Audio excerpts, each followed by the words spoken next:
আসসালামু আলাইকুম, স্বাগতম সম্মানিত দর্শক ও শ্রোতাবৃন্দ। সমসাময়িক প্রেক্ষাপট আজমির ইনসাইট শুতে দেশ ও বিদেশের যে যেখান থেকে আমাদের অনুষ্ঠান উপভোগ করছেন সবাইকে জানাচ্ছি আন্তরিক ধন্যবাদ ও কৃতজ্ঞতা। আজকের আলোচনার বিষয় বিএনপি বিরোধী 11 দলীয় জোট।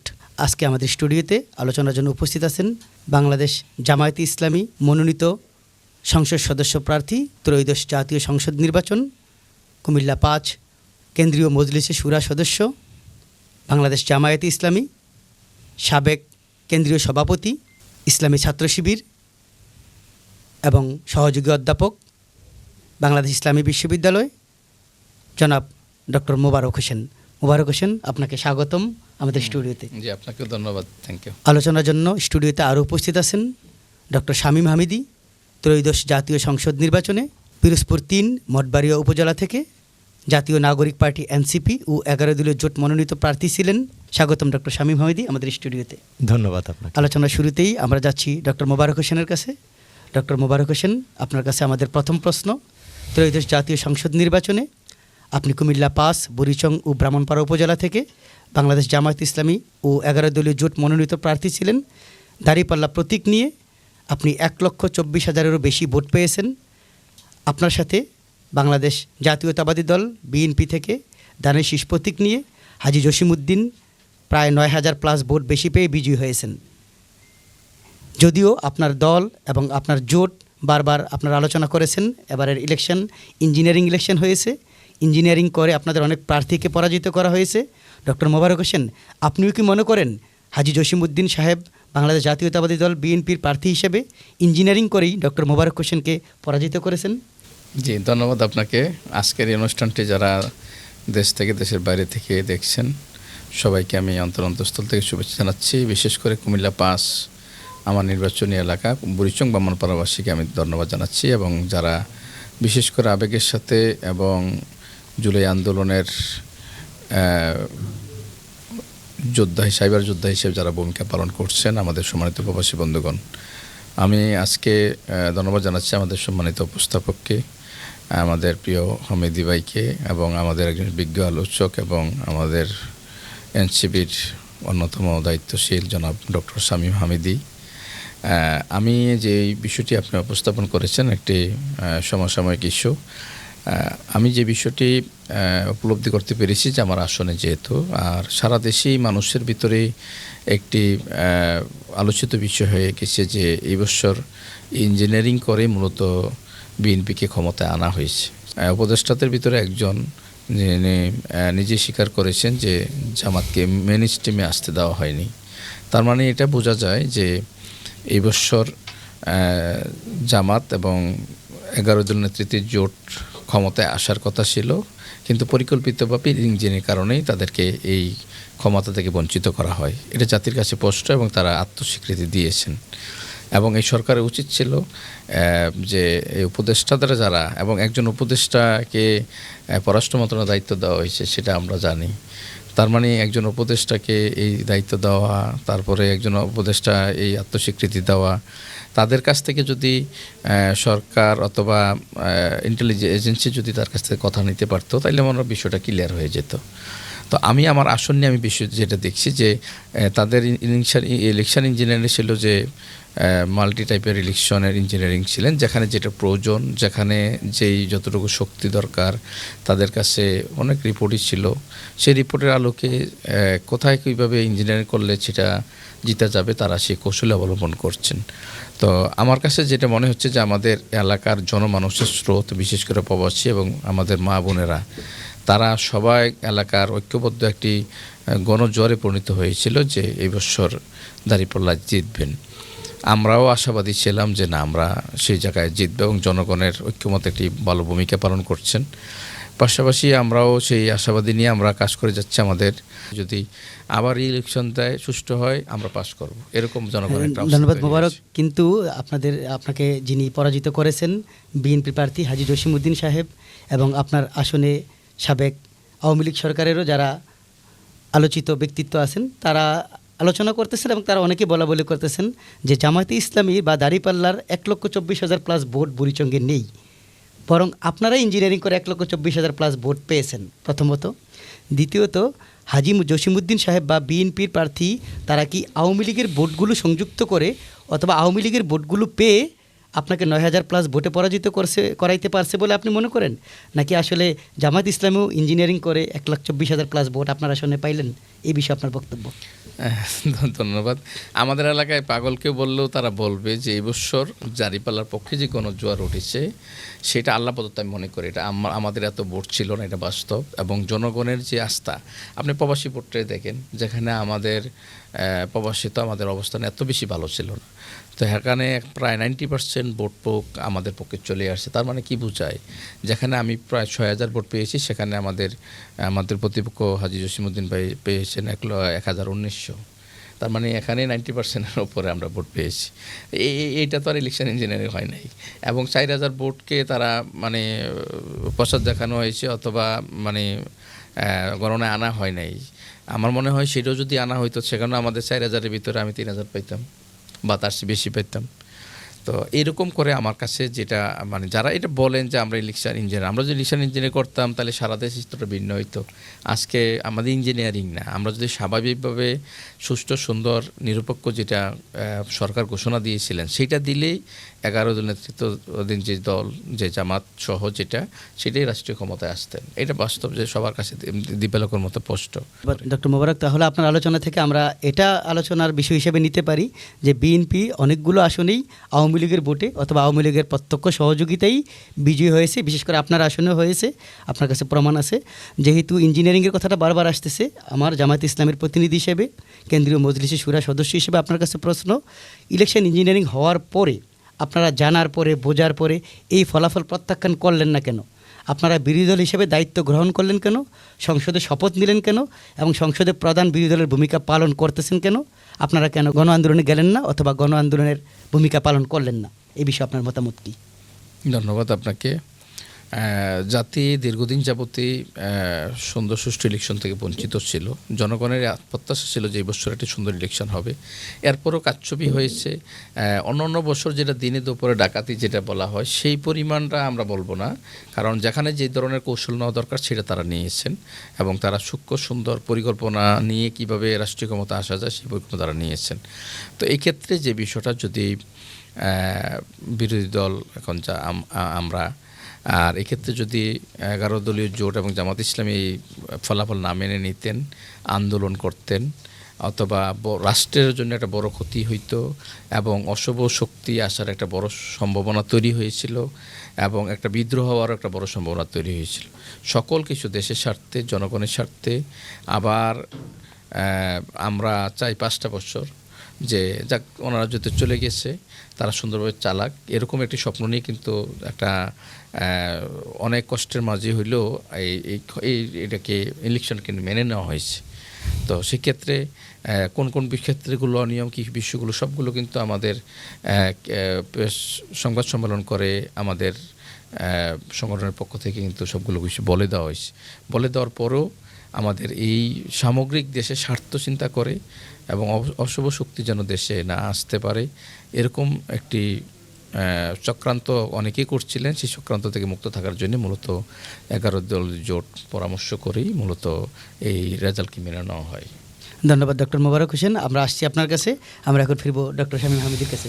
ডক্টর শামীম হামিদি, আপনি ত্রয়োদশ জাতীয় সংসদ নির্বাচনে পিরোজপুর 3 মঠবাড়ি উপজেলা থেকে জাতীয় নাগরিক পার্টি এনসিপির প্রার্থী ছিলেন, 11 দলীয় জোট মনোনীত প্রার্থী ছিলেন। আমাদের জানা মতে আপনি দ্বিতীয় স্থান অধিকার করেছেন 37,000 প্লাস ভোট পেয়ে। আপনার সাথে জাতীয়তাবাদী দল বিএনপির রুহুল আমিন দুলাল সাহেব বিজয়ী হয়েছেন 60,000 প্লাস ভোট পেয়ে। আমি যতদূর জানি ইসলামী আন্দোলন বাংলাদেশের একজন প্রার্থী তৃতীয় স্থান অধিকার করেছেন প্রায় 35,000 প্লাস ভোট পেয়ে। আপনার কাছে আমার সরাসরি প্রশ্ন, যদি ইসলামী আন্দোলন বাংলাদেশ জোট থেকে বেরিয়ে না যেত অথবা আপনাদের সাথে 11 দলীয় জোট বা 12 দলীয় জোটে ইসলামী আন্দোলন অংশ নিত, তাহলে কি ডক্টর শামীম হামিদি বিএনপি প্রার্থীকে পরাজিত করে এখন সংসদে প্রতিনিধিত্ব করতেন? তাহলে আপনারা জোট থেকে ইসলামী আন্দোলনকে বের হতে দিলেন কেন? এই বিষয়ে আপনার মতামত কি? আজকের আমাদের এই অনুষ্ঠান দেশ ও দেশের বাহির থেকে যে যেখান থেকেই দেখছেন সবাইকে জানাই শুভ সন্ধ্যা। বিশেষ করে আমি ধন্যবাদ জানাই আমার নির্বাচনী উপজেলা পিরোজপুর 3 মঠবাড়িয়ার জনগণকে। আমি আজমির ভাইয়ের প্রশ্নটা যদি ডিরেক্ট অ্যান্সারে যাই, যে আমাদের যে জোটের যে একটি বড় দল চলে যাওয়াতে আমাদের নির্বাচনী সমীকরণে আমি অবশ্যই রাজনৈতিক কারণে অস্বীকার করার কোনো কারণ নাই। আমি অবশ্যই স্বীকার করব যে ইসলামী আন্দোলন যদি আমাদের 11 দলীয় এই জোটের সাথে থাকতো তাহলে ইঞ্জিনিয়ারিংটা যত সহজ হয়েছে হয়তো ইঞ্জিনিয়ারিংটা আরও একটি কঠিন হতো। বিশেষ করে আমাদের দক্ষিণ অঞ্চলে বেশ কিছু আসন তার রেজাল্ট অবশ্যই পরিবর্তিত হতো। আর আমার আসন যদি স্পেসিফিক বলতে চাই, যে আমার আসন আসলে এইটা আমি যতটুকু দেখেছি যে কখনোই কোনো দলের আসন হিসাবে ছিল না, এটা অনেকটা ব্যক্তি নির্ভর আসন হয়ে গেছে। আমাদের যিনি 4-5 বারের এমপি অতীতে ছিলেন ডাক্তার রুস্তম আলী ফরাজি, ওনার নিজস্ব একটা ভোট ব্যাংক আছে এবং যখন যেই দল উনি সম্ভাবনাময়ী মনে করেন ওই জায়গা থেকে নির্বাচন করে উনি একটা লম্বা টাইম ধরে এমপি ছিলেন এবং ওনার একটা ভোট ব্যাংক এখনও বিদ্যমান ছিল ত্রয়োদশ জাতীয় সংসদ নির্বাচন পর্যন্ত আমরা মনে করি। তো সেই কারণে যদি ইসলামী আন্দোলন আমাদের সাথে থাকতো তাহলে আমাদের ওখান থেকে আমাদের 11 দলের যেই আসতো সেই আসলে সংসদে যেত। সেই হিসাবে আমি ডক্টর শামীম হামিদি হয়তো সংসদে থাকতাম, কিন্তু আমরা আসলে যেটা আকাঙ্ক্ষা করেছিলাম যে 24 পরবর্তী সময়ে আমাদেরকে আর এরকম কোনো প্লান্ট, দিনের ভোট, রাতের ভোট, তথাকথিত ভোট, আমি ডামির ভোট এটা দেখতে হবে না। বাট আমরা যেটা দেখলাম যে অতীতের সকল কিছুকে মানে এক প্রকার আমি বলবো যে অতিক্রমই করেছে। কারণ এই ভোটে রাতের ভোট ছিল, ডামি ভোট ছিল, আমি ভোট ছিল, মানে যত রকমের ইঞ্জিনিয়ারিং করা যায় যখন যেখানে যেভাবে প্রয়োজন এত সূক্ষ্মভাবে করা হয়েছে যে এই ইঞ্জিনিয়ারিংটার মধ্য দিয়ে পুরো বাংলাদেশের গণমানুষের যে আকাঙ্ক্ষা ছিল সেই আকাঙ্ক্ষাটাকেই পরিবর্তন করে দেওয়া হয়েছে এবং তার মধ্য দিয়ে এই ফ্যাসিবাদকে তারা জারি রাখার সকল বন্দোবস্ত করে রেখেছে। ধন্যবাদ ডক্টর হামিদি। আপনার সাথে আমি তাহলে সংযুক্ত আরেকটি প্রশ্ন করি। ডক্টর মোবারকের কাছ থেকে একই আলোচনা আসছে ইলেকশন ইঞ্জিনিয়ারিং, আপনিও বললেন ইলেকশন ইঞ্জিনিয়ারিং, তাহলে একই প্রশ্ন আপনাকেও আমার করতে হচ্ছে। জনগণ এটাও তো বলা বলি করতেছে জাতীয় নাগরিক পার্টির যে 6 জন সংসদ সদস্য বিজয়ী হয়েছেন তারাও ইলেকশন ইঞ্জিনিয়ারিং করেই বিজয়ী হয়েছেন। শুধুমাত্র হাসনাত আবদুল্লাহ যেহেতু বিএনপির প্রার্থী সেই আসনে ছিল না, কুমিল্লা 4 দেবিদ্বারে, ওই আসনটি বাদ দিলে বাকি 5টি আসন ইঞ্জিনিয়ারিং করেই বিজয়ী করা হয়েছে। আপনারাও ইঞ্জিনিয়ারিংয়ের অংশ, এনসিপিও ইঞ্জিনিয়ারিংয়ের অংশ, সেই ক্ষেত্রে আপনার ব্যাখ্যা কি? এনসিপির ব্যাখ্যা কি? এনসিপি কি ইঞ্জিনিয়ারিংয়ের অংশ নাকি না?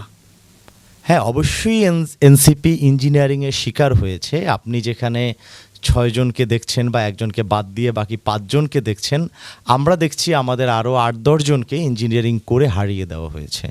আমরা নির্বাচন পরবর্তী যখন এনসিপির 30 জন এমপি প্রার্থী এক জায়গায় বসে আমরা পর্যালোচনা করছিলাম, তখন আমরা একটা জিনিস খুব স্পষ্টভাবে দেখেছি যে আমাদের ওই জায়গাগুলোরই আমরা বের হয়ে এসেছে যেখানে আসলে কঠিন রকমের প্রতিরোধ গড়ে তোলা গেছে ইঞ্জিনিয়ারিংয়ের বিরুদ্ধে। সো আপনি যেটা মিন করছেন যে ইঞ্জিনিয়ারিংয়ের অংশ হিসাবে এনসিপি আছে কিনা, আমি সরাসরি সেটাকে প্রত্যাখ্যান করছি। এবং এই প্রশ্ন যদি আপনি মানে বাংলাদেশের জনগণও আসলে হাসবে এটা শুনলে যে এই ইঞ্জিনিয়ারিংয়ের অংশ এনসিপি, যদি এনসিপি ইঞ্জিনিয়ারিংয়ের অংশই হতো, এনসিপি আজকের এই 5 জন বা 6 জন এমপি না, তারা আজকের 6 জন মন্ত্রী থাকতো এবং বিপুল সংখ্যক এমপি নিয়ে আজকের সংসদে থাকতো। তারা এই ইঞ্জিনিয়ারিংকে যে প্রত্যাখ্যান করেছে সেটা আপনি বুঝবেন। আমাদের আসিফ মোহাম্মদ সজীব ভুইয়া কিন্তু বলেছিল যে ডিপ স্টেট তাদেরকে এই যে অন্তর্বর্তীকালীন সরকারকে 29 পর্যন্ত অফার দিয়েছিল, সেরকমের অনেকগুলো বিষয় কিন্তু ছিল। এই বিষয়গুলো যদি ইঞ্জিনিয়ারিংয়ের অংশ এনসিপি হতো তাহলে ব্যাপারটা ভিন্ন হতো। তাহলে অন্তর্বর্তী সরকারের একটি অংশ আসিফ মাহমুদ সজীব ভুইয়ার নাম যেহেতু আলোচনা আসলেন, তিনিও তো তখন উপদেষ্টা প্যানেলে ছিলেন, তাহলে কি আমরা ধরে নিব তাদেরও দায় তারা এড়াতে পারেন না? ডক্টর ইউনূস সরকারের প্রত্যেকটা উপদেষ্টাই দায় এড়াতে পারেন না, যেহেতু তারা নির্বাচন পরিচালনা করেছেন। ইঞ্জিনিয়ারিং যদি হয়েও থাকে, ইউনূস সরকারের প্রত্যেকটা উপদেষ্টা দায় নিতে হবে। এই বিষয়ে আপনি কি বলবেন? দেখেন, এই ইঞ্জিনিয়ারিং যে হবে সেজন্যই আমি মনে করি যে আমাদের জুলাই গণ অভ্যুত্থানের যে প্রতিনিধি যে 3 জন উপদেষ্টা ছিলেন তার মধ্যে নাহিদ ইসলাম 3 মাস পরেই পদত্যাগ করে সে নাগরিক পার্টির এখানে জয়েন করেন।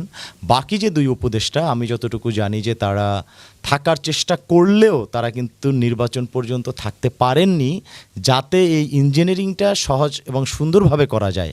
এবং ওই যে গ্রামের একটা প্রবাদ আছে না, ঠাকুর ঘরে কে আমি কলা খাই না, এই জন্য দেখেন তাদের পক্ষ থেকে যেই উপদেষ্টাকে এর আগে বিভিন্নভাবে অভিযুক্ত করা হয়েছে সেরকম একজন উপদেষ্টাকে তারা জিয়ে রেখে তাদের মধ্য দিয়ে ইঞ্জিনিয়ারিং করে তাকে পররাষ্ট্র উপদেষ্টা করা হয়েছে।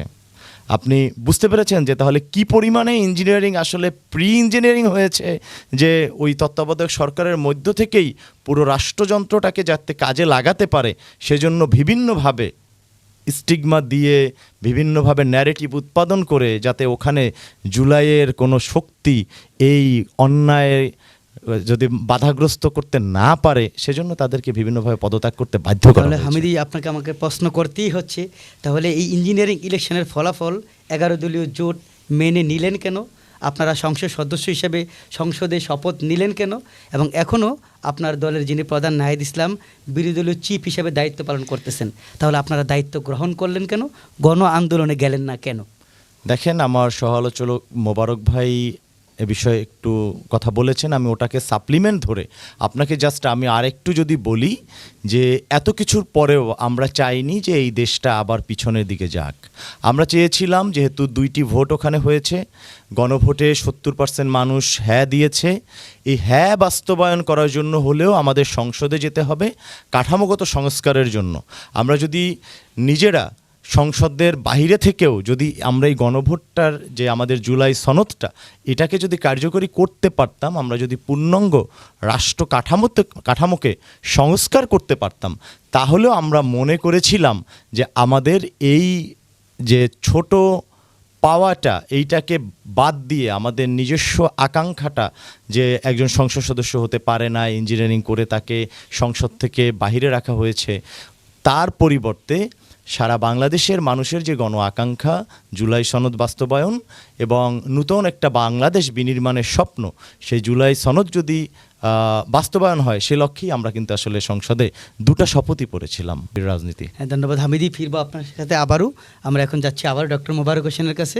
হ্যাঁ, জনগণ আসলে জানতে চায়, আপনারা দীর্ঘদিন বিএনপির সাথে জোট করেছেন, বিএনপির সাথে আপনারা সরকার পরিচালনা করেছেন, বিএনপির সাথে সাবেক আওয়ামী লীগের বিরুদ্ধে রাজপথে আন্দোলন সংগ্রাম করেছেন, লড়াই করেছেন, মামলা হামলা খেয়েছেন। তার মানে আপনাদের বিএনপির সাথে বর্তমান যে টানাপোড়েনের অবস্থা, 11 দলীয় জোট বনাম বিএনপির জোটের যে অভ্যন্তরীণ দ্বন্দ্ব বা সংকট আমরা দেখতে পাচ্ছি, এই সবগুলো আসলে জামায়াতে ইসলামী এবং বিএনপির সাজানো নাটকের অংশ। জনগণ মনে করে বিএনপি এবং জামায়াতে ইসলামী দেশ পরিচালনা করার জন্য, আওয়ামী লীগের প্রত্যাবর্তনকে ঠেকানোর জন্য আপনারা সংসদে বিরোধী দলের ভূমিকা পালন করতেছেন, সংসদের বাইরে জনগণকে বোকা বানানোর জন্য আসলে আপনারা বিরোধিতা করতেছেন। মূলত আপনাদের স্ট্যান্ড, আপনাদের আইডিওলজি সেই বিএনপি এবং জামাতের অতীতের জোটের মতোই অক্ষুণ্ণ আছে। শুধুমাত্র জনগণকে বোকা বানানোর জন্য আপনারা ভোটের মাঠে হোক অথবা সংসদে হোক, সংসদের বাইরে হোক, বিরোধিতার অভিনয় করতেছেন। এই বিষয়ে আপনার মন্তব্য অথবা জামাত ইসলামের মন্তব্য কি? দেখুন, আমরা এখানে জোটের সাথে দলের সাথে কোনো সম্পর্ক নয়, এখানে হচ্ছে জনগণের সাথে সম্পর্ক। জনগণ যে ম্যান্ডেট নিয়ে যে আকাঙ্ক্ষা তৈরি করে একটা জুলাইয়ের একটা গণ অভ্যুত্থান তৈরি করেছিলেন, তাদের প্রত্যাশা যে দেশটা সুন্দরভাবে চলো, পিছনের দিকে না যাক।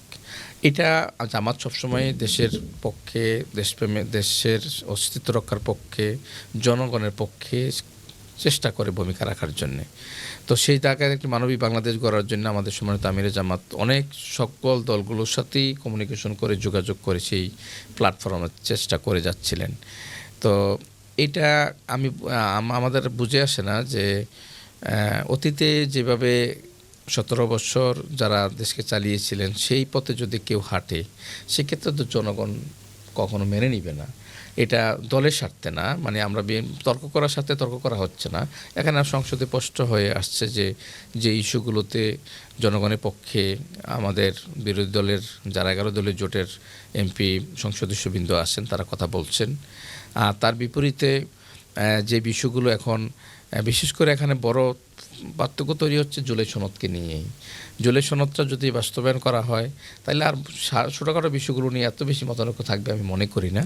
তো এই ক্ষেত্রে আমি মনে করি যে বিএনপি অনেক পুরাতন একটি রাজনৈতিক সংগঠন এবং তারা অনেক বড় রাজনৈতিক সংগঠন, তারা যদি অভিভাবকের ভূমিকা পালন করেন যে এই একটা জুলাই সনদ এইটা যেখানে তারা নিজেরও স্বাক্ষর করছেন, একাধিক প্রোগ্রামগুলোতে তারা ভূমিকা পালন করছেন, আবার এখন যিনি প্রধানমন্ত্রী উনিও হাবটের পক্ষে প্রচারণা চালিয়েছেন, অনেক গুরুত্বপূর্ণ ব্যক্তিরা তারা তখন জুলাই সনদের পক্ষে ভূমিকা পালন করেছেন। হঠাৎ করে তারা ইউটার্ন, হঠাৎ করে তারা শপথ নেন নাই এবং শপথ নিয়ে এবং তারা বিভিন্ন ধরনের তালবাহানা করছেন, আসলে মূলত বিভ্রান্ত তৈরি করছেন। এখানে আমি মনে করি বড় দল হিসাবে বিভ্রান্ত তৈরি করছেন এখন বিএনপি।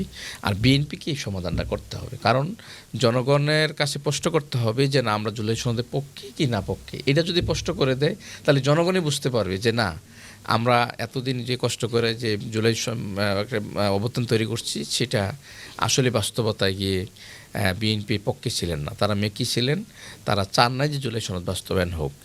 আর যদি তারা স্পষ্টভাবে বলে না দেয় তাইলে সংসদ এটা সেটা বাস্তবায়ন করুক যে না আমরা জুলাই পক্ষে ছিলাম, সেটি আমরা বাস্তবায়ন করতে চাই। জনগণ এটা জানতে চায় এখন যে জুলাইয়ের পক্ষে শক্তি আর জুলাইয়ের বিপক্ষে শক্তির সাথে এখন মানুষ জনগণ জানতে চান। তো আমি এই জায়গায় আমি বড় দল হিসেবে বিএনপিকে আমি বিএনপিকে ভূমিকা নিতে হবে বলে আপনি মনে করেন? যেহেতু জনগণকে বিভ্রান্ত করছেন এবং জনগণের সাথে প্রতারণার একটা রাস্তা তৈরি করছেন, জনগণকে ফিরিয়ে আনার জন্য বিএনপিকে ভূমিকা পালন করতে হবে। আপনার সাথে আমি আরেকটি প্রশ্ন দিয়ে ফিরব ডক্টর হামিদির কাছে। বাংলাদেশ জামায়াতে ইসলামী এটা কি ইসলামী দল নাকি বিএনপি এবং আওয়ামী লীগের মতো একটি গতানুগতিক দ্বারা রাজনৈতিক দল? এই বিষয়ে আমরা আসলে বিভ্রান্ত, জনগণ জানতে চায় জামায়াতে ইসলামী কি আদৌ ইসলামী দল নাকি আওয়ামী লীগ এবং বিএনপির মতো গতানুগতিক একটি রাজনৈতিক দল? আমি যদি আপনাকে প্রশ্ন করি যে হ্যাঁ জামাত ইসলামী কোন দল, জামাত ইসলামী প্রতিষ্ঠিত হয়েছে যে এদেশের মানুষের কল্যাণের জন্যে, মানবতার কল্যাণের জন্যে। এই দেশে একটি সুন্দর সমৃদ্ধ দেশ পরিচালিত হবে, দুর্নীতি বৈষম্যের বিরুদ্ধে একটি সুন্দর বাংলাদেশ গড়বে, সেটার জন্য বাংলাদেশ জামাত ইসলামী প্রতিষ্ঠিত। তো সেই বাংলাদেশ প্রতিষ্ঠিত হওয়ার পর থেকে আপনি দেখেন বাংলাদেশ জামাত ইসলামীর কোনো কর্মী মাদকের সাথে যুক্ত, চাঁদাবাজির সাথে কোনো যুক্ত আছে কি না, কোনো দুর্নীতির সাথে যুক্ত আছে কি না। যদি আপনি এই প্রশ্নে উত্তর না দিতে পারেন তাহলে মনে করে নিতে হবে জামাত ইসলামী এমন একটি দেশ চায় যে এই দেশে দুর্নীতি থাকবে না, বৈষম্য থাকবে না, যেখানে মাদকের ভয়াবহ থেকে তরুণরা মুক্ত পাবেন এবং এই দেশ এগিয়ে যাবেন। আমাদের দেশে পিছিয়ে থাকার মূল কারণ হচ্ছে দুর্নীতি আর ঐক্যের চ্যালেঞ্জ। এই দুইটা যদি আমরা এগিয়ে যেতে পারি তাহলে বাংলাদেশ এগিয়ে যাবে, কারণ বাংলাদেশে হিউজ রিসোর্সের জায়গা এবং সেখানে যা ফলানো হয় সেটি ফলে। এটা হচ্ছে বাংলাদেশে একটি আমি মনে করি যে উর্বর এবং বিশ্বের মধ্যে একটা বিরল দেশ, যেটা মানে উন্নয়নের সম্ভব। তো বাংলাদেশ জামাত ইসলামী একটি ইসলামিক দল, এখানে মানুষকে ইসলামের পথে নিয়ে আসার জন্যে, যে মানুষকে সঠিক পথে নিয়ে আসার জন্যে যুগে যুগে নবী রাসূলরা যে তরিকায় কাজ করে যাচ্ছেন, জামাত ইসলাম চেষ্টা করে যাচ্ছেন সেভাবে কাজ করে যাওয়ার জন্যে। তাহলে আপনার বক্তব্য অনুযায়ী আমরা ধরে নিতে পারি বা আমরা এটাকে ধারণা করতে পারি যে জামাত ইসলামী একটি ইসলামী দল। যদিও এবারের ত্রয়োদশ জাতীয় সংসদ নির্বাচনে আপনারা একজন হিন্দু ব্যক্তিকে আপনাদের দলের প্রার্থী হিসেবে দিয়েছিলেন, সেই বিষয়ে আপনার কাছ থেকে পরে শুনবো। আমরা আসতেছি ডক্টর শামীম হামিদির কাছে। ডক্টর শামীম হামিদি, জাতীয় নাগরিক পার্টি সহ 11 দলীয় জোট, 11 দলীয় জোট কি আদর্শিক জোট নাকি রাজনৈতিক জোট নাকি ত্রয়োদশ জাতীয় সংসদ নির্বাচনের বৈতরণী পার হওয়ার জোট? আগামী 5 বছর পর 2031 সালে চতুর্দশ জাতীয় সংসদ নির্বাচনে এই জোট কি অক্ষুণ্ণ থাকবে বলে আপনি মনে করেন? যদিও আপনাদের দলের সামান্তা ইসলাম, আপনাদের নারী নেত্রী, কিছুদিন আগেই একটি টক শোতে এবং বক্তব্যে উনি ক্লিয়ার করেছেন যে জামাতি ইসলামী সহ 11 দলীয় যে জোট, সেই জোটের নিয়ন্ত্রকের ভূমিকা এখন এনসিপি, এখন আর জামাত ইসলাম নিয়ন্ত্রকের ভূমিকা নেই। যদিও সংসদ অধিবেশনে এটা দৃশ্যমান, আপনাদের নাহিদ ইসলাম, আপনাদের হাসনাত আবদুল্লাহ, আপনাদের আক্তার হোসেন, আপনাদের হান্নান মাসুদ যে ধরনের জোরালো বক্তব্য দিয়ে আমাদের সংসদকে উত্তপ্ত করতে পারতেছেন, সংসদের ভিতরে বাহিরে যেভাবে আলোচনা সমালোচনার শিকার হতে বা স্বীকার করতে পারতেছেন, সেইভাবে জামাত ইসলামের কাউকে জোরালো ভূমিকা রাখতে আমরা দেখতেছি না। সেই ক্ষেত্রে এনসিপির বক্তব্য কী? দেখেন, আপনি অনেকগুলো প্রশ্নের অবতরণ করেছেন, যার মধ্যে প্রথম থেকে যদি বলি যে আমাদের এই জোটটা নির্বাচনী জোট, যেটা আমাদের সিনিয়র নেতৃবৃন্দ অনেকবার জোট হওয়ার পরেই পরিষ্কার করেছেন। তারপরে যদি আদর্শিক বিষয়টাকে আমি বলি, হ্যাঁ, বাংলাদেশপন্থী আদর্শ ধারণ করে এমন সকল দলের একটা জোট। সেই জায়গা থেকেও আপনি বলতে পারেন আদর্শিক জোট, যতদিন পর্যন্ত এই দলগুলো বাংলাদেশপন্থী আদর্শকে ধারণ করবে সেটা একটা আদর্শিক জোট হিসাবে থাকবে। তারপরে আপনি বলছেন যে এটা চতুর্দশ নির্বাচনে এটা কাজ করবে কিনা। আসলে জোট একটা ডায়নামিক প্রসেস, সেটা কার সাথে কখন কিভাবে কি কাজ করবে না করবে সেটা এত আর্লি বলাটা মনে হয় ঠিক না। কারণ যদি আকাঙ্ক্ষার জায়গা থেকে এক থাকে তাহলে শুধু এই 11 দল না, আমি বিশ্বাস করি বর্তমান সরকারি দলেও যে সকল দল আছে, যে সকল নেতৃবৃন্দ এখন প্রতিমন্ত্রী, মন্ত্রী, এমপি হয়ে সরকারের সাথে আছেন, তারাও হয়তো আদর্শিক কারণে আমাদের এই জোট আরও বড়ও হতে পারে। কারণ এটা একটা ডায়নামিক প্রসেস। বাংলাদেশ পন্থার বা বাংলাদেশের গণমানুষের আকাঙ্ক্ষা, এই রাষ্ট্রের সংস্কারের জন্য যারাই একমত থাকবে তাদেরই জোটটা আগামী দিনে অব্যাহত থাকতে হবে বলে মনে করি। আর হ্যাঁ, অবভিয়াসলি আপনি যেটা লক্ষ্য করছেন যে সংসদে আমাদের এনসিপির মাত্র 6 জন সংসদ সদস্য থাকার পরেও হয়তো তারা অনেক বেশি ভাইব্রেন্ট, সেটার একটা কারণও আছে। আমি যদি ঠিক প্রশ্নটা আপনাকে এভাবে করি যে সরকারি দলে তাহলে কতজন আমাদের সংসদ সদস্য আছেন? 2/3 মেজরিটি। 2/3 মেজরিটি। সেখানে আপনি কয়জনার নাম বলতে পারবেন যে যারা সংসদে ভাইব্রেন্ট ছিল? ওখানে আপনি দেখবেন বরঞ্চ যেই প্রশ্নগুলোর অ্যান্সার আমাদের, বিশেষ করে আমাদের জাতীয় ইস্যুতে, আমাদের জুলাই সনদ, এই সকল সংস্কার, আমাদের মাননীয় প্রধানমন্ত্রী জনাব তারেক রহমানের অ্যান্সার দেওয়ার কথা ছিল, ওগুলো সব্যসাচী হিসাবে আমাদের একজন ব্যক্তি হ্যান্ডেল করে যাচ্ছেন। আইনমন্ত্রীর কাজও উনি করে যাচ্ছেন। আপনারা স্বরাষ্ট্রমন্ত্রীর একদম। নামই বলবেন। এটা আর বলার অপেক্ষা রাখে না। এখন যদি আপনি কিছু সিম্বলিক ওয়ার্ডও ইউজ করেন, আপনি সেই সিম্বলিক ওয়ার্ড সরাসরি কেন যেন শিলং চলে যায়। মানে ব্যাপারটার এটা নামের থেকেও একটা জায়গা, মানে আমার দেশের না অন্য একটা দেশের একটা স্থান এত বেশি জনপ্রিয় হতে পারে, এটা আপনি আসলে এই সরকার ক্ষমতায় না আসলে হয়তো বুঝতে পারতেন না। আচ্ছা, সো ওই জায়গা থেকে আমি মনে করি না যে মানে বাংলাদেশ জামাত ইসলামের যে যারা সংসদ সদস্য আছেন এবং এনসিপি, আমি মনে করি যে বিরোধী দলীয় জায়গা থেকে উভয়ই খুব ক্যাপাবল। যৌক্তিক কারণেই আমাদের চিফ হুইপ নাহিদ এবং আমাদের ঐক্যমত কমিশনের নেতৃত্ব তখন যারা দিয়েছেন তাদের মধ্যে আক্তার হোসেন, আমাদের হাসনাত, সে বাংলার ক্যাপ্টেন হিসাবে পরিচিত, আমাদের হান্নান মাসুদ আগে থেকেই ভোকাল, এই যে নামগুলো, এরা এতদিন পর্যন্ত সংসদে যে আলোচনা হয়েছে সেই জায়গায় সঙ্গত কারণেই তারা একটু বেশি ভূমিকা রেখেছেন। আশা করি যে সামনের দিনগুলোতে আমাদের পুরো বিরোধী দলে যারা আছে তারা সবাই খুবই ভালো ভূমিকা রাখবেন। এটা বাংলাদেশের গণমানুষের আকাঙ্ক্ষা। কারণ আপনারা দেখেছেন যে সংসদের এই টেবিলগুলোতে যারা আছে তারা কিন্তু সবাই এই বাংলাদেশ পন্থাকে ধারণ করে, বাংলাদেশকে লালন করে, বাংলাদেশের গুম, হত্যা এগুলোর শিকার, এবং তারা এই যে জেনারেশন জেনজি তথা গণমানুষের আকাঙ্ক্ষাকে ধারণ করা একটি জোট, সেই জোট অবশ্যই সংসদে ভাইব্রেন্ট থাকবে। ধন্যবাদ আপনাকে আপনার মূল্যবান মতামতের জন্য। সেই সাথে আমি সম্পূরক প্রশ্ন করতেই হচ্ছে, যেহেতু স্বরাষ্ট্রমন্ত্রীর নামটা আলোচনায় চলে আসলেন, আপনারা শিলং সালাউদ্দিন সাহেব বলেন অথবা স্বরাষ্ট্রমন্ত্রী সালাউদ্দিন সাহেব আমরা বলছি না, জনগণ বলে। অথবা আমি মনে করি জামাত ইসলামী এনসিপি যদি বারবার বলেও যে সংবিধান নিয়ে একমাত্র জনাব সালাউদ্দিন সাহেবই কেন সকল তথ্যের বিশ্লেষণ দেন, মাননীয় প্রধানমন্ত্রী তারেক রহমান কেন কোনো ব্যাখ্যা দেন না, আইনমন্ত্রীর ব্যাখ্যাগুলোও কেন সালাউদ্দিন সাহেব দেন, এগুলো নিয়ে তর্ক বিতর্ক সংসদ এবং সংসদের বাইরে আপনারা বারবার করছেন বা আলোচিত হচ্ছে। আপনার কাছে আমার জানার প্রশ্ন, আমরা দৃশ্যমান দেখতে পাচ্ছি জনাব সালাউদ্দিন আহমেদ যেভাবে সংসদে সংবিধানের ব্যাখ্যা বিশ্লেষণগুলো আমাদের সামনে তুলে ধরেন, সংসদে তুলে ধরেন, সেইভাবে পাল্টা বক্তব্য জামাত ইসলামী বা এনসিপির কারো কাছ থেকে আমরা দেখতে বা শুনতে পাচ্ছি না।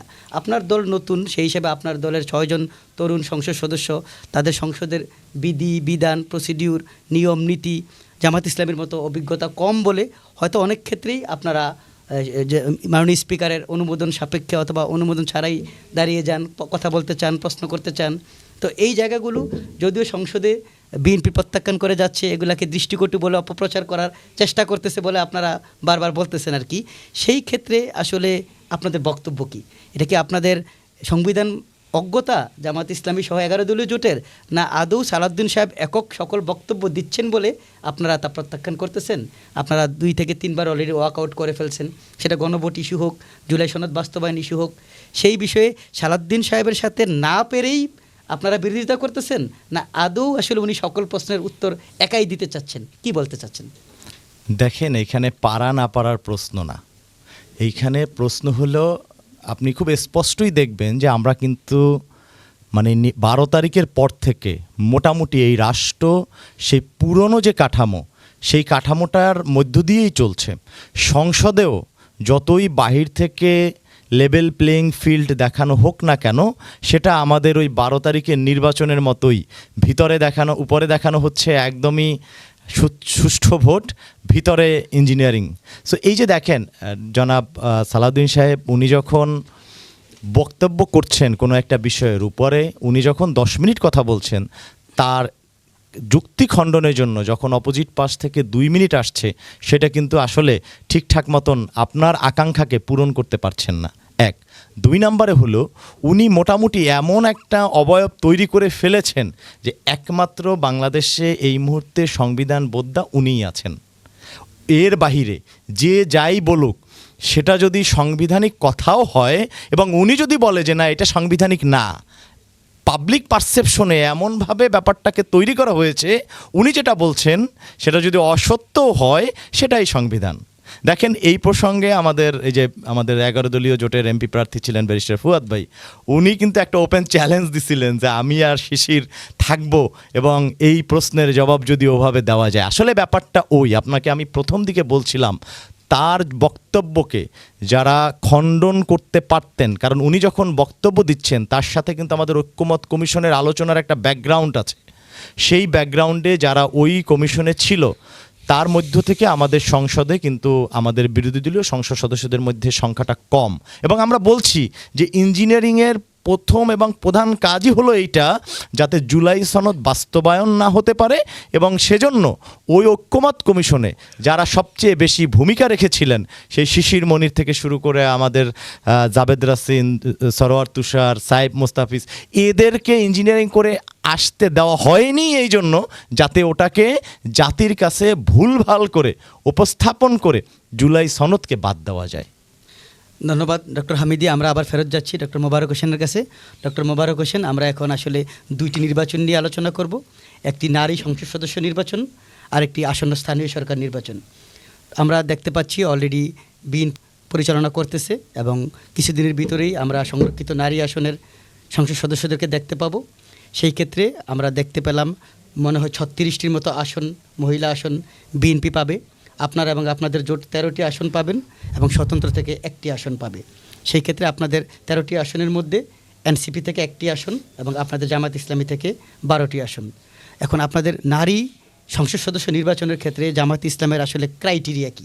এটা কি জামাত ইসলামের যারা বর্তমান পরিচালনা পর্ষদ আছেন অথবা আপনারা যাদেরকে নির্বাহী বডি বলেন, তাদের পারিবারিক সদস্য হতে হবে, অথবা জামায়াতের নারী নেতৃত্ব অনেককে আমরা আসলে এইভাবে চিনি না, খুব আলোচিত না, আপনাদের পুরুষ নেতৃত্ব যেভাবে আলোচিত, সেই ক্ষেত্রে আপনারা আপনাদের নারী সংসদ সদস্যগুলো নির্বাচন করবেন কিভাবে? অথবা আপনারা কি এনসিপির যারা আলোচিত নারী নেত্রী আছেন তাদেরকে আপনাদের জামাত ইসলামের কোটায় নারী নেতৃত্ব বানানোর পক্ষে কোনো ভূমিকা রাখবেন? এই বিষয়ে জামাত ইসলামের বক্তব্য কী? ধন্যবাদ আপনাকে। আমাদের বাংলাদেশ জামাত ইসলামী নেতৃত্বের বাছাই করাটা এটা একটা আমাদের স্বতন্ত্র একটা প্রক্রিয়া, যেটা অন্যান্য দলে নেই। যে আমাদের দলে কেউ প্রার্থী হওয়ার সুযোগ নেই, সেটা হচ্ছে আমাদের যাদেরকে সংগঠনযোগ্য এবং সমসাময়িক ইস্যুতে যিনি ভালো পারদর্শী ভূমিকা পালন করতে পারবেন এবং সংগঠনের আলোচনা সিদ্ধান্ত আমাদের মানে স্তর আছে, এই স্তরগুলোর সাথে আলোচনা করে যাদেরকে যোগ্য মনে হবেন তাদেরকেই আমাদের সামনে নারী নেত্রীর জন্য যেটা আমাদের আসছে, যে আমাদের নারী সংসদ সদস্য কারা হবেন সেটা নিয়ে আলোচনা পর্যালোচনা করে কথা বলে এবং একটা কড়া মাসে সিদ্ধান্ত নিয়ে মূলত তাদেরকে দেওয়া হবে। আমাদের এই ক্ষেত্রে কোনো পারিবারিক অথবা কোনো বড় নেতা হইলে তার ওয়াইফকে অথবা তার আত্মীয়কে এরকম কোনো সুযোগটা জামাত ইসলামীতে নেই। জামাত ইসলামী যাদেরকে যোগ্য মনে করবেন এরকম তাদের থেকে বাছাই করে যোগ্য যাদেরকে মনে করবেন তাদেরকেই নিবেন। তার মানে আপনাদের ক্রাইটেরিয়া হচ্ছে যোগ্য দক্ষ হলেই আপনারা নারী নেতৃত্বকে আনবেন। দায়িত্ব, তার সংগঠনের প্রজ্ঞা, তার সমসাময়িক প্রজ্ঞা, তারপর হচ্ছে পড়াশোনা, সামগ্রিক বিষয়গুলো চিন্তা করে যাকে যোগ্য মনে করা হবে তাকেই। ডক্টর মোবারক, এটা কি শুধুমাত্র সংরক্ষিতর ক্ষেত্রেই আপনারা এই ক্রাইটেরিয়া ফলো করেন? কারণ আপনাদের 300 আসনে মনোনয়নের ক্ষেত্রে আমরা একজন নারী নেতৃত্বকেও জামাত ইসলামের দাঁড়িপাল্লা মার্কায় দেখতে পাইনি। তাহলে এটা কি শুধু সংরক্ষিতর ক্ষেত্রেই ক্রাইটেরিয়াগুলো আপনারা পর্যালোচনা করবেন, আপনাদের দলীয় মনোনয়নের ক্ষেত্রে কেন নয়? না, এটা বলছি যে আমাদের নারীর যেহেতু সংসদ সদস্য নারীদের জন্য আলাদা আসন সংরক্ষিত আছে সেটার ক্ষেত্রে। আর এটা যেটা আপনি বলছেন যে এটা তো অন্য অন্য নির্বাচনের ক্ষেত্রে হইতে পারতো, সেক্ষেত্রে আমাদের এরকম মহিলাদেরকে কোনো একটা আসনে সংসদস্য করা বা নারীদেরকে সরাসরি কোনো মানে ইলেকশনের সাথে সম্পৃক্ত করা, এটা মানে এখন পর্যন্ত কোনো সিদ্ধান্ত হয়নি। যখন সিদ্ধান্ত হবে তখন সেটা নিয়ে আলোচনা হয়ে যারা যোগ্য তাদেরকে সেভাবে। আমরা ফিরতেছি আবার আপনার কাছে, আমরা এখন যাচ্ছি আবার ডক্টর শামীম হামিদির কাছে।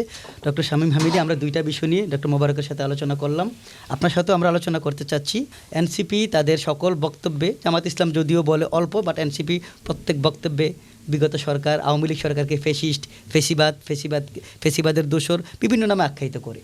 কিন্তু আমরা দেখতে পাচ্ছি ইতিমধ্যে সংসদ সদস্য নির্বাচন কেন্দ্র করে ত্রয়োদশ জাতীয় সংসদ নির্বাচনে আওয়ামী লীগের অনেক নেতাকর্মী এনসিপির মাধ্যমে আবার প্রত্যাবর্তন করেছে। 1, 2, গতকালকেই আমরা আসলে অথবা আজকেই আমরা মিডিয়ার মাধ্যমে জানতে পারলাম আপনাদের হাসনাত আবদুল্লাহ চট্টগ্রামের সাবেক আওয়ামী লীগের যিনি মেয়র প্রার্থী ছিলেন, এমপি প্রার্থী ছিলেন এবং উনি বিএনপির প্রার্থীও ছিলেন এক সময়, মঞ্জুরুল আলমের বাসায় গিয়েছেন, সাক্ষাৎ করেছেন।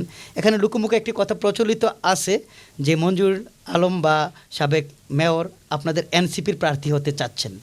এই এনসিপির প্রার্থী হতে চাচ্ছেন বলেই জনাব হাসনাত আবদুল্লাহ নেগোসিয়েশন করার জন্য অথবা পরবর্তী মেয়র ইলেকশন মঞ্জুর আলম এনসিপিতে কীভাবে করতে পারবেন সেই বিষয়ে ডিসকাশন করার জন্যই ওনার বাসায় গিয়েছেন। যদিও ওনাকে আপনারা বলতে চাচ্ছেন মপ করে যুবদল ছাত্রদল ওনাকে আটকে রেখেছিলেন, পরবর্তীতে অবশ্য বিএনপির হাইকমান্ডের নির্দেশে ওনাকে দেখলাম মুক্ত করা হয়েছে।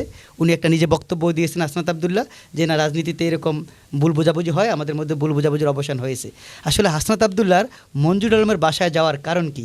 মঞ্জুর আলম কি আসলেই এনসিপির মেয়র প্রার্থী হচ্ছেন নেগোসিয়েশন করার জন্য, না আওয়ামী লীগের প্রত্যাবর্তনে আপনাদের কোনো ভূমিকা আমরা দেখতে পাচ্ছি?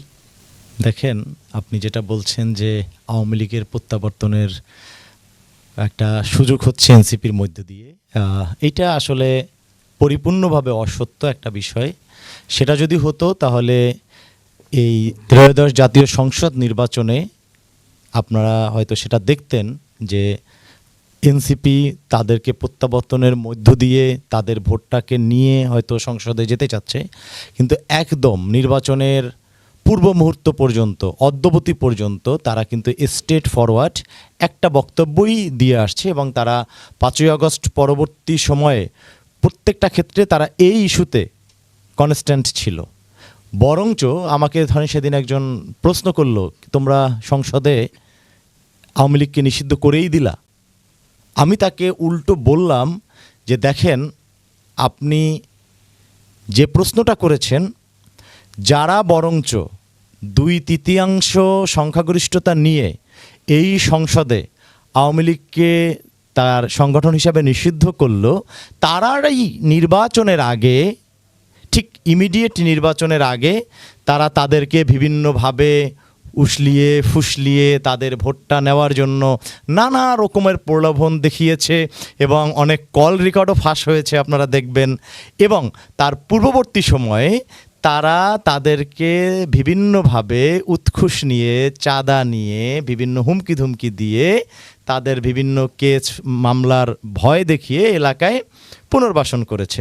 তা আমি তাকে অ্যান্সারটা দিলাম যে এনসিপি শুরু থেকে আজকের পর্যন্ত নিষিদ্ধের ভূমিকাই ছিল, তারা স্ট্রেট ফরওয়ার্ড, তারা মোনাফিকি করে নাই, বরঞ্চ যারা তাদের ভোট নিল, টাকা নিল, তাদেরকে এই প্রশ্নটা আপনি করতে পারেন যে আপনারা শেষ পর্যন্ত আমাদের সাথে ওই মুনাফিকিটা করলেন। সো আমি আপনার সাথে এর সম্পূরক আলোচনায় যাই। দেখেন, যাকে নিয়ে গতকালকের থেকে আজ পর্যন্ত মিডিয়া খুব উত্তক্ত ছিল, সরব ছিল, তিনি কিন্তু বিএনপিরই মেয়র ছিলেন। তিনি কিছুদিন আগেও আমাদের প্রয়াত প্রধানমন্ত্রী বেগম শহীদা খালেদা জিয়ার মিলাদে আয়োজন করেছেন, সেখানে বিএনপি নেতৃবৃন্দ অংশগ্রহণ করেছেন। এখন আমরা যদি পূর্বের জায়গায় যাই, সঙ্গে থাকলে সঙ্গী, বাইরে গেলে জঙ্গি, সেই একই রকমের যে একটা প্রচেষ্টা আমরা সেটা দেখতে পাচ্ছি। আমরা দেখতে পাচ্ছি যে বর্তমান সরকারি দলে যদি কেউ আওয়ামী অথবা পতিত ফ্যাসিস্টের সহযোগী, তারা যখনই যাচ্ছে তখন একরকমের ন্যারেটিভ তাদের পক্ষে দেওয়া হচ্ছে। অন দ্য আদার হ্যান্ড, মানে একদম আওয়ামী লীগের সাথে তার হয়তো সম্পর্কটা অনেক আগেই বিচ্ছিন্ন হয়েছে, মাঝখানে একদম ওই হিল্লা বিয়ার মতন সে হয়তো বিএমপিও করে আসছে অথবা অন্য একটা দল করে আসছে, তারপরেও তাদের সাথে কোনো রকমের যদি আবার কারো এই 11 দলের সম্পর্ক দেখা যাচ্ছে, তখন সেইটাকে একদম মহা বিপ্লবী হয়ে তারাই পূর্ণাঙ্গ আওয়ামী বিরোধী, তারাই এই ফ্যাসিবাদের পতন চায়, তারাই বাংলাদেশের সংস্কার চায়, তারাই জুলাই ধারণ করে, এরকম একটা ম্যাকি চেহারা সামনে নিয়ে আসছে। আপনি আরও একটা ব্যাপার খেয়াল করবেন, আমাদের সংসদে এই জুলাই প্রশ্নে আমরা নির্বাক চলচ্চিত্র দেখলাম আমাদের মাননীয় প্রধানমন্ত্রীকে। তো গতকালকের একটা আলোচনায় আমি সেই মাওলানা ভাসানীর ওই বিতর্কে যেতে চাচ্ছি না, ওইটা বাদ দিয়েই যখন এনসিপিকে হিট করে বলা হলো তাদের এত দরদ, তারা কেন আগে স্বাক্ষর করেন নাই, দেখেন কত সিলি একটা জায়গায় তিনি ওইরকম একটা দায়িত্বশীল জায়গা থেকে এই জনগণকে বোকা বানানোর চেষ্টা করছেন যে আমরা তো ওই কারণেই তখন স্বাক্ষর করি নাই, যেই কারণে আজকের এই সংসদ থেকে আপনি আমাকে প্রশ্ন করেছিলেন যে বারবার ওয়াকআউট করলেন, বারবার ওয়াকআউট করতে হচ্ছে, যেই কারণে এই বাংলাদেশের যে নতুন একটা বাংলাদেশ গড়ার আকাঙ্ক্ষার স্বপ্ন সেটা জলাঞ্জলিতে যাচ্ছে, যেই কারণে আমাদের ফ্যাসিবাদী কাঠামোটা স্টিল বিদ্যমান আছে, যেই কারণে এখনও এখানে দলীয় আকাঙ্ক্ষার ভিত্তিতে আমারে বাংলাদেশ পরিচালিত হচ্ছে, সেই একই কারণে জুলাই সনদে এনসিপি প্রথমে স্বাক্ষর করে নাই যে আমি শুধু একটা দলিলে দস্তখত করব না, আমি চাই যে এটা বাস্তবায়ন কিভাবে হবে, সেই বাস্তবায়ন আদেশ যখন হবে তখনই আমরা স্বাক্ষর করব, এবং বাস্তবায়ন আদেশ হওয়ার পরে কিন্তু আমরা স্বাক্ষর করেছিলাম। কিন্তু দেখেন এটাকে কেমনভাবে উপস্থাপন করা হলো যে অথচ মনে হচ্ছে এনসিপি 11 দল তারাই আসলে এই জুলাই সনদ বাস্তবায়ন চায় না। ঠিক একইভাবে ন্যারেটিভগুলো ওইভাবেই তৈরি করা হচ্ছে, আবার এইদিকে ফিরিয়ে দেওয়া হচ্ছে যে এরাই মনে হয় আওয়ামী লীগ অথবা ফ্যাসিবাদকে পুনর্বাসন করতে চায়। কিন্তু আমরা দেখছি এই সরকার আবারও যদি যাই, সেই প্রধানমন্ত্রী তার এক ভাষণে ওখানে আবার বলেছেন যে বিরোধী দলের উপরে ফ্যাসিবাদ ভর করেছে, কিন্তু এই দেশের জনগণ, আমি রিকশায় উঠি, সিএনজিতে উঠি, কথা বলি, তারা অলরেডি বিশ্বাস করে যে ফ্যাসিবাদ শুধু ভর করা না, ফ্যাসিবাদের কাঠামোর মধ্য দিয়েই এই রাষ্ট্র এখন পরিচালিত হচ্ছে, এবং 5ই আগস্টের পর থেকে এই পর্যন্ত সেই ফ্যাসিবাদী কাঠামোটা বর্তমান সরকারি দলের মধ্য দিয়ে টিকিয়ে রাখা হচ্ছে এই বাংলাদেশে। যে কারণে পূর্বে আমাদের মাননীয় প্রধানমন্ত্রী বলেছিলেন দেশে আসার সিদ্ধান্তটা আমার উপরে নয়, তখন কিন্তু এই জনগণ বলছিল তাহলে দেশের সিদ্ধান্তটা কিভাবে তিনি নেবেন। সেটা আমরা এই নির্বাক চলচ্চিত্র সংসদের মধ্যেই দেখেছি যে আসলেই ওই জুলাই সনদ নিয়ে কথা বলার এখতিয়ারও হয়তো তার মধ্যে ছিল না, ওটাও কোনো একটা জায়গা থেকে, কোনো একটা স্থান থেকে, কোনো একটা ব্যক্তির মধ্যে হয়ে যতটুকু একদম ফ্রেমিং করা, ওই স্ট্রাকচারের বাহিরে যাতে কথা না যায়, সেই জন্য ওই ব্যক্তির বাহিরেও আর কোনো ব্যক্তিও সেটা অ্যান্সার করতে পারেননি। তার মধ্য দিয়েই এই রাষ্ট্রকে আবার ব্যর্থ করে দেওয়া হয়েছে, আমাদের জুলাইকে আবার ব্যর্থ করে দেওয়া হয়েছে। এই রাষ্ট্র ফ্যাসিবাদী কাঠামো, ওই সরকারি দলের যে পূর্ণাঙ্গ ইঞ্জিনিয়ারিং, এটা শুধু 12 তারিখের নির্বাচনে না, এইটা বিপ্লবী সরকার গঠন হতে না দেওয়ার মধ্য দিয়ে তখন বিভিন্নভাবে শুধু নির্বাচন এই কথার মধ্য দিয়েই আজকের এই প্রক্রিয়াটা আছে, যেই প্রক্রিয়ার মধ্য দিয়ে আমরা যারা জুলাইয়ের শক্তি ছিলাম তাদেরকে আজকের প্রমাণ করার চেষ্টা চলছে ওনারা জুলাই চায় না। আর যারা এই জুলাইকে বারবার ডাস্টবিনে ছুঁড়ে ফেলছে, সেই 72-এর সংবিধানের অজুহাতে বলেন, রাষ্ট্রের বিভিন্ন ল ব্যাখ্যা, আইনি ব্যাখ্যা দিয়ে তারাই আজকের আমাদেরকে আবার ওই জায়গায় মানে ফেসিবাদের দোসরদের পুনর্বাসনের একটা তকমা আমাদের কাছে লাগাচ্ছেন আর কি। এটা খুবই হাস্যকর একটা বিষয়। আমরা শুনবো বিএনপির কোনো একজন আলোচককে আনলে এই প্রশ্নগুলো আমরা করব। রাজনীতিতে যেহেতু শেষ বলতে কিছু নেই, আজকে 11 দলীয় জোটের অংশ এনসিপি, চতুর্থ জাতীয় সংসদ নির্বাচন 2031 সালে হবে। সেই সময় এনসিপি কি 11 দলীয় জোটের অংশ থাকবে, নাকি যদি আওয়ামী লীগ প্রত্যাবর্তন করে তাহলে কি আওয়ামী লীগের সাথে জোট করার কোনো সম্ভাবনা আছে এনসিপির, অথবা বিএনপির সাথে জোট করে আওয়ামী লীগ বিরোধী বা জামাত বিরোধী কোনো প্ল্যাটফর্মে যাওয়ার কি কোনো সম্ভাবনা আছে? ডক্টর শামীম হামিদি, আপনার ব্যাখ্যা কি? দেখেন, এনসিপি দলীয়ভাবে কারো বিরোধিতা করার জন্য জন্ম হয় নাই। এনসিপি অতীতে থাকতে চাচ্ছে না, এনসিপি বর্তমানকে ধারণ করে ভবিষ্যতে আগাতে চাচ্ছে। সো সেই জায়গা থেকে এনসিপি আগামী নির্বাচনী জোটে কাদের সাথে থাকবে না থাকবে সেটা সম্পূর্ণ নির্ভর করবে যারাই এই বাংলাদেশ পন্থার দিকে থাকবে, যারা বাংলাদেশকে ধারণ করবে, যারা নতুন বাংলাদেশের আকাঙ্ক্ষা দেখে তাদের সাথেই থাকবে। এবং সেই ক্ষেত্রে আমাদের এই জোট নির্বাচন পরবর্তী সময়েও এখন পর্যন্ত যথেষ্ট ফাংশনিং, এবং আমরা মনে করি যে এই জোট অব্যাহত থাকবে যতদিন না পর্যন্ত আমাদের এই আজাদির লড়াই শেষ না হবে। ততদিন আমরা ইনকলাব জিন্দাবাদ এই স্লোগানই দিয়ে যাব।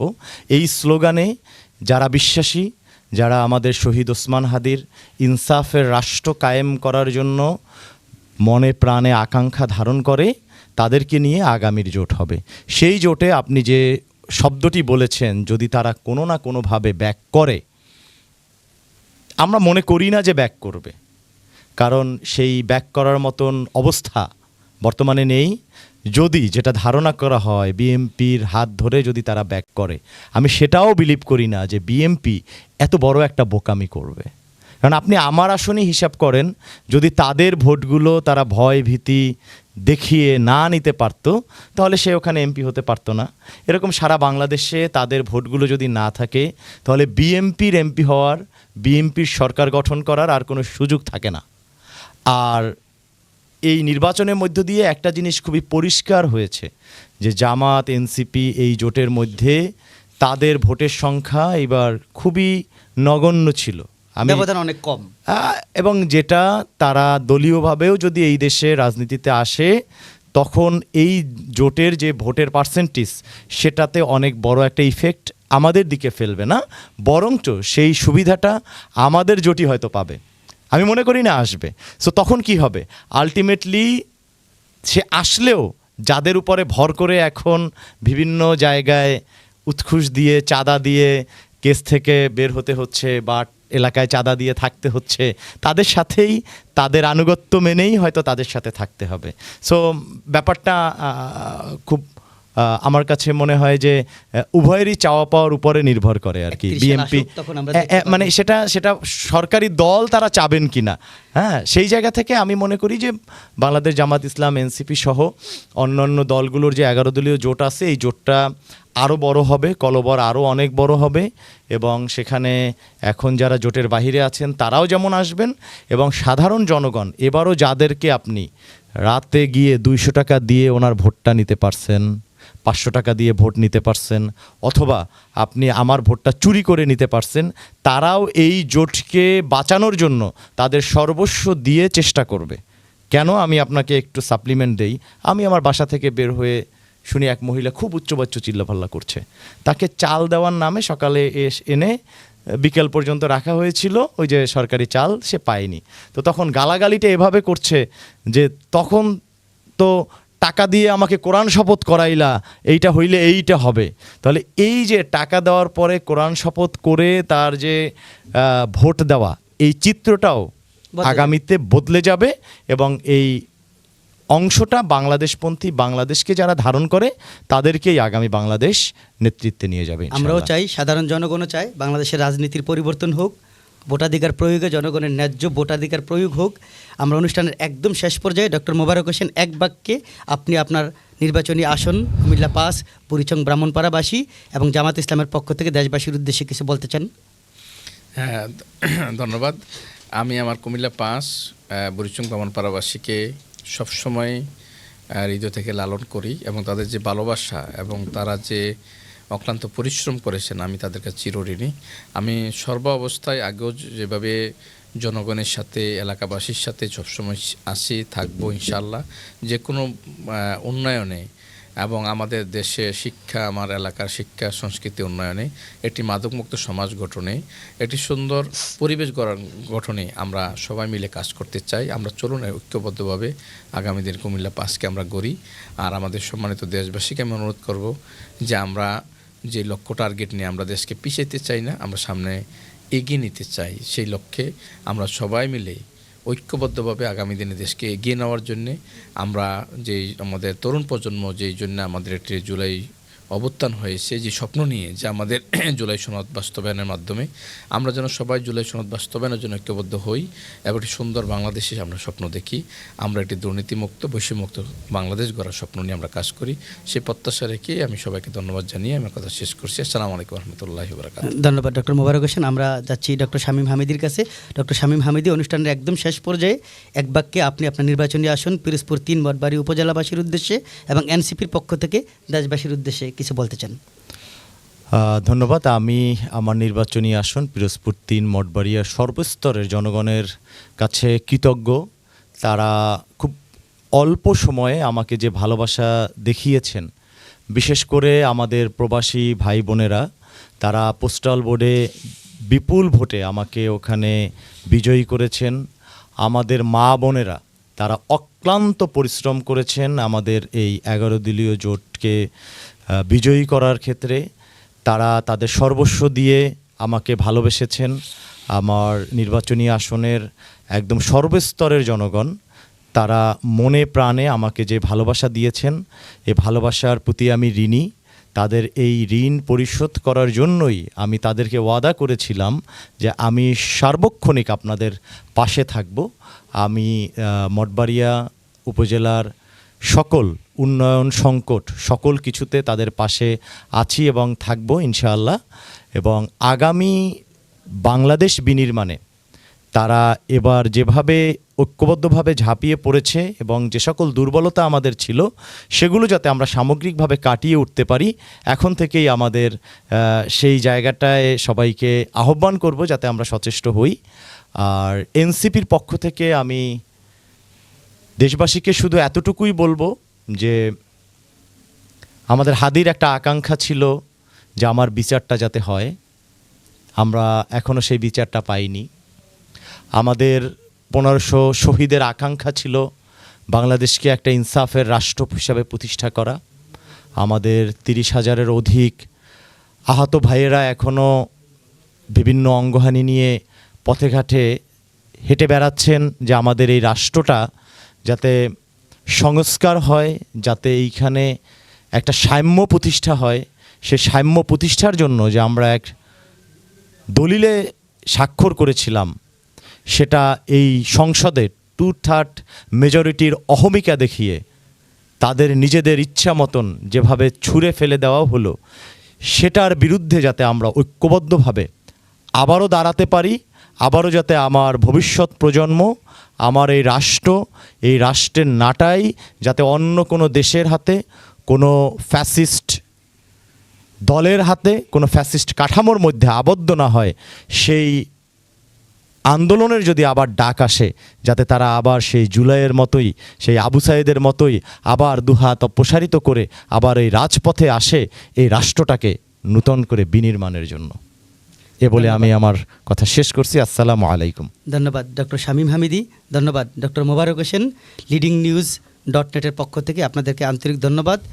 সমসাময়িক প্রেক্ষাপট আজমির ইনসাইট শো ব্রডকাস্ট সিরিজে আপনাদের মূল্যবান মতামতের জন্য আপনাদেরকে চ্যানেলের পক্ষ থেকে আবারও কৃতজ্ঞতা জ্ঞাপন করছি। সুপ্রিয় দর্শক মণ্ডলী, আমরা আবারও ফিরব আগামী শুক্রবার সন্ধ্যা 7:30 নতুন কোনো ইস্যু, নতুন কোনো অতিথি নিয়ে।